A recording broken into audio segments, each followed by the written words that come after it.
Donc la ferronnerie, ça consiste à travailler le métal à chaud. Donc on le fait chauffer à la forge et puis on le travaille à l'enclume et au marteau. Ça sert à faire des portails ou des garde-corps, des rampes d'escalier forgées. J'ai choisi la métallerie parce que c'est un métier où on voit beaucoup de choses et j'ai pas l'impression d'être limité dans ce qu'on peut faire. Techniquement, on peut faire énormément de pièces différentes, c'est très varié, on voit pas souvent la même chose. Donc si vous voulez, la ferronnerie d'art, disons que c'est un métier déjà, c'est un métier passion. La ferronnerie d'art, c'est également travailler la matière noble. À la forge comme elle est derrière là, au charbon de forge, on va chauffer le métal, on va le forger suivant un tracé, une épure qui est réalisée à l'échelle 1. C'est vraiment la transformation de la matière. La métallerie, ça consiste plus à faire des choses carrées, donc par exemple des portes en tube ou des verrières.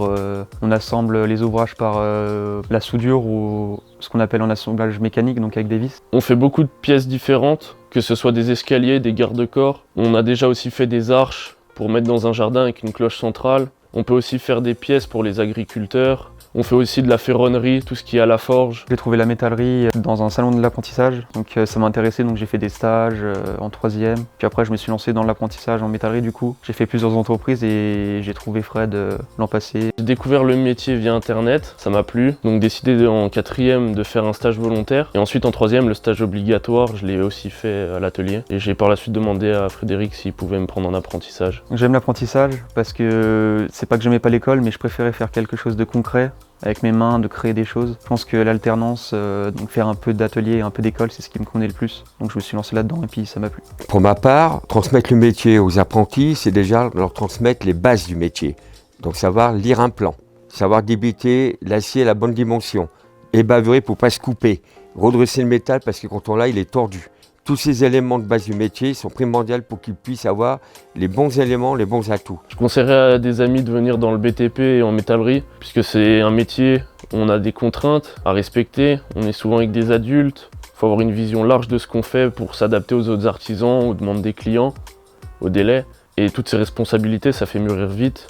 Dans notre métier, un bon ferronnier, c'est celui qui est capable d'une matière brute, de la façonner à la forge et de réaliser l'ouvrage de A à Z. C'est ça le métier de ferronnier. C'est celui qui est capable, à la forge, comme on est derrière moi, chauffer le métal et le façonner par lui-même au niveau de ses outils qu'il aura préalablement choisis. J'ai participé au concours Un des meilleurs apprentis de France. La pièce a été dessinée au niveau national, tous les jeunes font la même. C'était donc une malle en acier avec un couvercle cintré et les poignées pour la transporter étaient libres.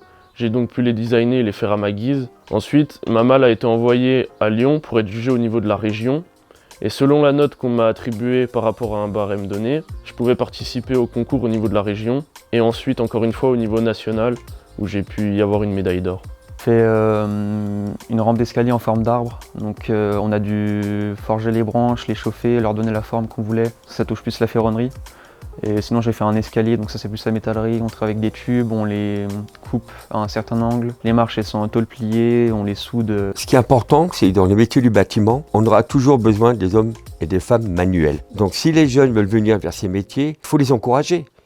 Parce que dans tous les cas, on aura toujours besoin d'un plombier, d'un électricien, d'un charpentier, d'un maçon, d'un métallier, d'un serrurier pour réparer les serrures. Il y a beaucoup de débouchés, parce que d'abord pour ce métier c'est un savoir-être, plus qu'un savoir-faire d'abord je pense. Je conseillerais à des amis l'apprentissage parce que ça, même si c'est pas fait pour tout le monde, je pense que ça correspond bien aux gens qui veulent passer à quelque chose de concret et ça nous apporte comme une expérience professionnelle alors qu'on n'a que 18 ans.